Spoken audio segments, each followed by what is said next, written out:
Qu'est-ce qu'il en faut, putain, mais qu'est-ce qu'il en faut pour rendre Hitsugaya badass à mes yeux, putain. Déjà, il a fallu le zombifier. Puis, il a fallu le dézombifier. Il avait gardé sa tenue de Quincy qui était vraiment plus badass que la précédente. Et là, maintenant, il a fallu qu'il prenne 20 ans, 30 ans, non, allez, 10 ans. Ouais, bon. Je suis pas un grand fan d'Hitsugaya. Mais putain, mais qu'est-ce qu'il est classe, là, putain de bordel! Ah oui, alors là je dis oui, ok, là on est d'accord, oui. Là les fangirls, ok, oui. Mais j'aurais quand même quelques petites nuances à évoquer dans la review. Chers amis, nous allons pouvoir commencer la review du chapitre 670 de Bleach, qui était vraiment pour moi un chapitre complètement dingue. On allait vraiment de là jusqu'à... Enfin voilà, ça explosait pour moi ce chapitre et ça terminait dans un putain de truc, une extrêmement bonne révélation, extrêmement bien menée. Et je trouve que effectivement, là, Oda, mais non, Kubo, pardon, excuse-moi Kubo Sensei, que Kubo a vraiment bien géré la narration et effectivement donc les enjeux qui étaient un petit peu dans les chapitres précédents avec le Bankai et tout ça, il les a très bien maniés, je trouve, il les a très bien gérés. Il y a juste un truc qui me fait peur, c'est le fait que Hitsugaya soit peut-être celui qui va achever le miracle. J'ai vraiment pas envie de ça. Autant j'avoue que donner ce power-up à Byakuya, à Toshiro, et faire de lui un mec assez badass le temps d'un combat, je suis vraiment d'accord avec ça, parce que Toshiro mérite ça. Toshiro, il le mérite. Après, que ce soit lui qui achève le miracle, non, là franchement non. Je veux dire, Kubo, t'as sous la main des tas d'autres personnages très importants qui ont bien plus d'expérience et qui méritent bien plus d'avoir de l'apparence à l'écran, je veux dire à l'écran, voilà, dans le chapitre. Et ne réutilise pas tout le temps Byakuya. Putain, je vais arrêter avec Byakuya, avec Toshiro, mon sang. Bonsoir, c'est Jean-Michel Mémoire. Non, pardon.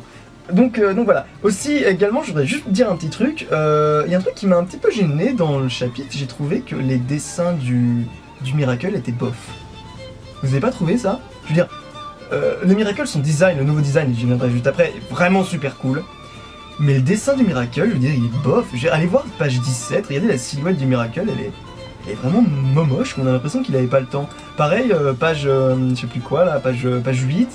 Regardez le dessin, il est vraiment très très simple, on a l'impression que c'est un assistant qui l'a fait. Enfin, je veux dire, de Kubo, j'attends très souvent bien plus de précision dans les traits et dans le dessin des armes et tout ça. Et là, je trouve que c'est vraiment beaucoup trop simple pour être le style de Kubo. Je me demande si c'est pas un assistant qui l'a fait.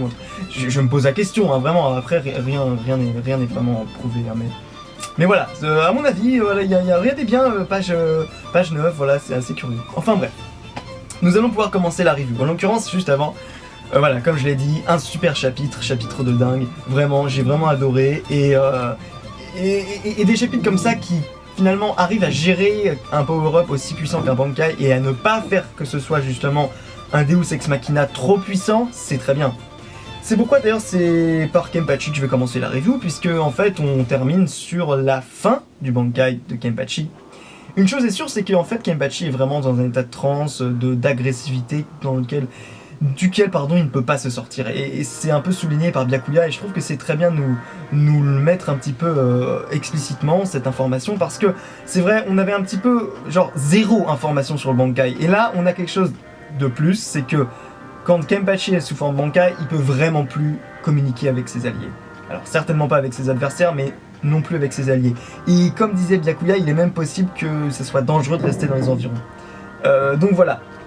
En ce qui concerne le pouvoir du Bankai, donc on n'a pas vraiment beaucoup plus d'informations, mais on sait que donc c'est vraiment donc le représenté par, j'allais dire Nanao, comment elle s'appelle déjà, Yachiru, pardon, ou Nozarashi, on pourrait l'appeler Nozarashi, je vais l'appeler, c'est un petit peu trop masculin Nozarashi, je vais l'appeler Nozarachette, voilà, n'importe quoi, ou alors Nozarachiru, ah oui c'est bien ça, Nozarachiru, Nozarachiru, c'est beaucoup trop long en fait, enfin bref, peu importe, Yachiru, revient sur l'épaule de Kenpachi, enfin elle pop comme ça, tout simplement parce que c'est comme une sorte de vision, on a l'impression, qui n'apparaît que dans l'esprit de Kenpachi, et elle lui dit, voilà, j'ai un petit peu trop, j'ai un peu abusé, je t'ai donné trop de puissance et ton corps ne supporte pas. Comme j'avais demandé à la review la précédente, j'avais vraiment demandé à Kubo comme ça, je lui avais dit ne donne pas au lecteur un Kenpachi à la puissance 100% complète, ça y est c'est fini. Parce que nous, ce qu'on a envie de voir, c'est un Kenpachi qui a encore du potentiel, qui a encore voilà, une marge de progression. Et là, c'est ce qu'on nous donne. Techniquement, on nous met un Kenpachi qui s'apprête à, voilà, à frapper, et bim, il en peut plus, caput terminé, deadline, son pouvoir, il peut plus l'utiliser. Chose intéressante d'ailleurs, Kenpachi, il y a un moment, va falloir qu'on lui mette des protections aux articulations parce que c'est plus possible. Hein. Rappelez-vous, contre Pernida, il s'est fait bousiller le bras, les genoux, et maintenant c'est son propre Bankai qui lui pète le coude. Donc, il y a un moment, va falloir quand même qu'il se mette des protège-coudes ou je sais pas quoi, parce que c'est un peu une catastrophe. En l'occurrence, c'en est fini pour Kenpachi, il vient de se prendre un énorme coup sur la tronche, ça n'enlève rien du tout à la puissance et à l'impression qu'il nous a donné avec son Bankai, et évidemment qu'on va le revoir, bien évidemment, mais je pense que pour ce combat, Kenpachi ne sera plus là, ou peut-être au tout dernier moment. Je pense que maintenant, c'est le moment de Toshiro, c'est le moment d'Itsugaya et peut-être de Byakuya, peut-être de Shinji. Shinji, vous vous rappelez de Shinji? Si, c'est un personnage de Bleach, si, je vous assure. Et non, faudrait peut-être le dire à Kubo d'ailleurs, le rappeler à Kubo.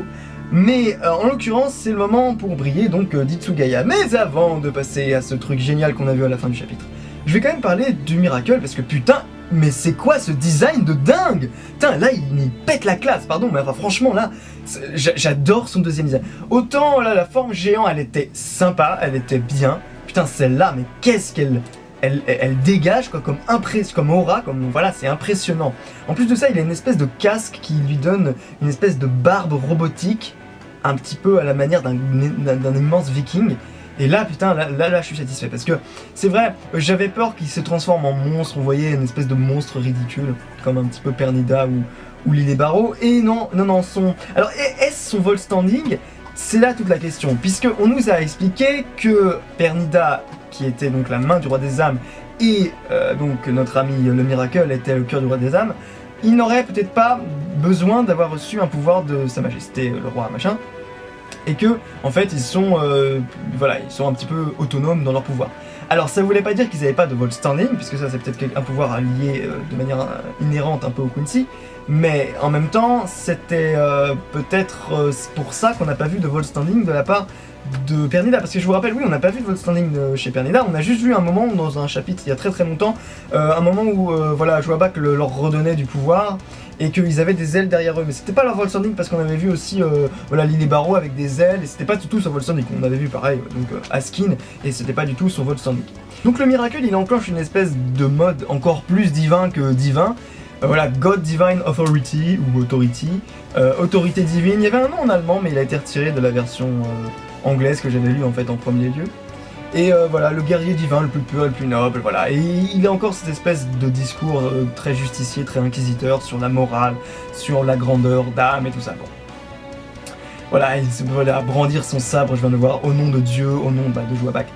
Et donc voilà, donc là on a l'impression que ça y est, maintenant le Miracle il a atteint sa forme ultime et qu'il est dans cette espèce de logique un petit peu instoppable de serviteur de Joabak.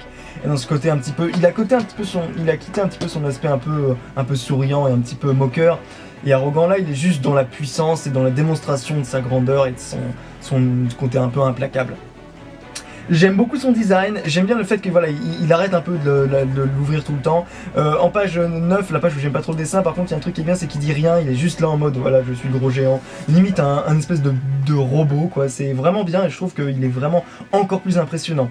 Donc voilà pour moi un très bon point pour cette nouvelle forme. Par contre il y a un truc, c'est son épée, je la trouve dégueulasse. L'épée je la trouve, on dirait un truc d'une fanfiction. Vous voyez, on dirait les trucs en carton que se font les mecs quand ils font des cosplays, qu'ils ont pas assez de fric pour s'acheter. Et d'ailleurs je les respecte beaucoup parce que c'est très cher les sabres, voilà. Mais voilà, les épées en carton, on dirait un peu qu'il a une épée en carton en fait par un mec qui s'est fait un cosplay de lui-même quoi. Enfin voilà, et juste aussi pour mentionner la façon dont ils se remet ensemble, c'est un peu bizarre, enfin ça fait un peu penser à Nanatsu no Taizai, la façon dont ils se régénèrent en fait, c'est pas ils se régénèrent, c'est ils se recollent en fait, c'est un peu, c'est curieux. Mais j'aime bien le fait qu'on voit la petite croix à 5 branches et que en fait ce soit un petit peu comme si c'était son sang, peut-être son bout de veiné d'ailleurs qui parvient à le remettre en place. Donc voilà, terminons la review sur le truc de ouf, le truc de dingue, le truc complètement oufissime qu'on voit, c'est le fait qu'on apprenne que Toshiro Itsugaya, en fait, son limiteur de Bankai n'était absolument pas quelque chose qui terminait son Bankai, c'était quelque chose qu'il faisait arrivait à maturation et qu'il faisait grandir et obtenir un nouveau pouvoir. Cela dit, il y a quand même un problème parce que quand on l'avait introduit, il y avait quand même cette espèce de limiteur, de timer qui faisait que c'était un problème si les 3 fleurs se pétaient. Mais ça voulait peut-être dire que justement, avant, ils n'étaient pas capables d'accéder à ce stade-là. Mais que maintenant, c'est pas que les fleurs vont disparaître, c'est que les fleurs vont lui permettre d'accéder à ce niveau supérieur du Bankai. Et c'est peut-être ça. Le problème n'était pas tant que le Bankai allait s'arrêter au bout après que les fleurs soient pétées. C'est qu'en fait, après que les fleurs se soient cassées, il n'aurait pas été capable d'accéder à cette nouvelle forme et du coup, il se serait rien passé et peut-être quand même que le Bankai se serait tout simplement volatilisé. Donc voilà, il atteint cette forme arrivée à maturation et peut-être que c'est pareil, alors comme Toshiro est un personnage qui a du potentiel, c'est un personnage qui doit grandir, c'est peut-être qu'un aperçu du potentiel de Toshiro et peut-être pour la même raison en fait que Kenpachi, j'aimerais ne pas le voir à 100% et donc ne pas le voir gagner le combat. Par contre, il faut quand même dire que son design est juste magnifique. Les épaulettes de glace, voilà, les gants de glace, une espèce de costume de militaire en glace, en plus avec la veste de Quincy, c'est juste parfait. Et voilà, je trouve que bon bah c'est formidable, il est extrêmement badass et franchement j'aurais pas connu le personnage à la base. Je déteste pas Toshiro, j'aime bien le fait quand il est petit avec les blagues sur le fait qu'il soit petit tout ça, mais qui ressemble à un enfant. Mais c'est vrai que Toshiro, ça fait longtemps qu'on le voit et ça fait longtemps qu'on voit qu'il est petit et peut-être que finalement son Bankai avait retenu son âge et que ça y est maintenant c'est son vrai âge qui éclot comme ça. Mais je crois pas parce que à mon avis c'est vraiment un pouvoir spécial du Bankai qui lui permet de gagner en expérience et en âge et je pense qu'il retournera à sa forme initiale. En tout cas toutes les fangirls là vont hurler tellement il est kawaii, enfin même plus que kawaii tellement il est beau quoi, tellement il est voilà, il dégage un charisme tout à fait nouveau, mais en même temps je les rejoins là-dessus. Je suis désolé pour tous ceux qui n'aiment pas trop Kisuga, mais franchement là les gars, il en impose là, franchement extrêmement badass. Donc voilà, chers amis, c'est donc ici que je terminerai ma review. J'espère donc que ce n'est pas Toshiro qui va remporter le combat, mais que quand même il aura un moment pour briller, un vrai beau moment pour Toshiro Itsugaya pour briller dans cet arc. Et voilà, donc nous nous retrouvons la fois prochaine pour le chapitre 671. Et en l'occurrence, j'espère que ce sera un encore meilleur chapitre que celui-là. Et donc en attendant, portez-vous bien et on se retrouve la fois prochaine. Ciao!